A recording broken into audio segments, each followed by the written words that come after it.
Mesdames et messieurs, chers orateurs, je reste dans le même ordre d'idées que coach Judith, partager une réflexion avec vous. Si nous voulons que notre continent, c'est de ça dont il s'agit, se développe de manière exponentielle,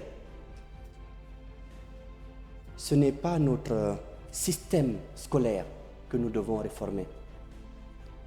Ce n'est pas non plus nos lois que nous devons réformer. Ce n'est pas non plus nos institutions que nous devons réformer. Ce n'est pas non plus les hommes d'État qui nous gouvernent que nous devons changer. Mais plutôt quoi? L'éducation africaine. Et c'est là que le bas blesse. Mais j'y viens. Cher coach, cher signe de la 33e promotion, distingués invités de marque, bonsoir. Soyez tous le bienvenu au sein du cabinet NECOM. Je disais tantôt que l'éducation africaine avait des tares. Attention, je ne dis pas qu'elle est mauvaise. Je dis qu'elle a des tares. Force est de constater quoi?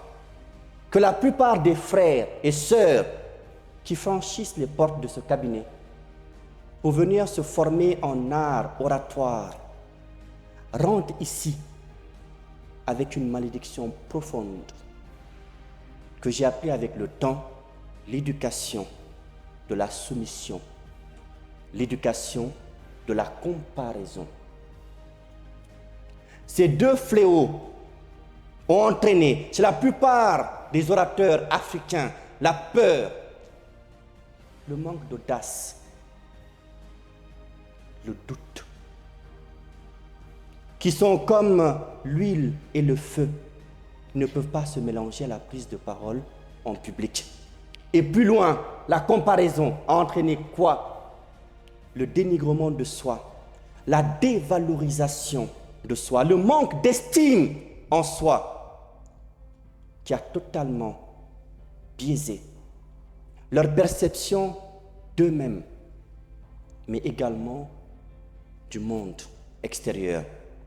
Chers invités, chers orateurs, chers signes, la comparaison, oui, la comparaison et la soumission doivent être combattues au même titre que la corruption, au même titre que le cancer. Oui, pour moi, ils sont des vers, ils sont des toxines, ils sont des microbes, ils sont des virus qui nous consument, ou plutôt qui nous dévorent de l'intérieur, qui bouffent nos capacités et nous empêchent de nous développer psychologiquement, elle a dit, intellectuellement, moralement, pour ensuite développer quoi? Notre continent.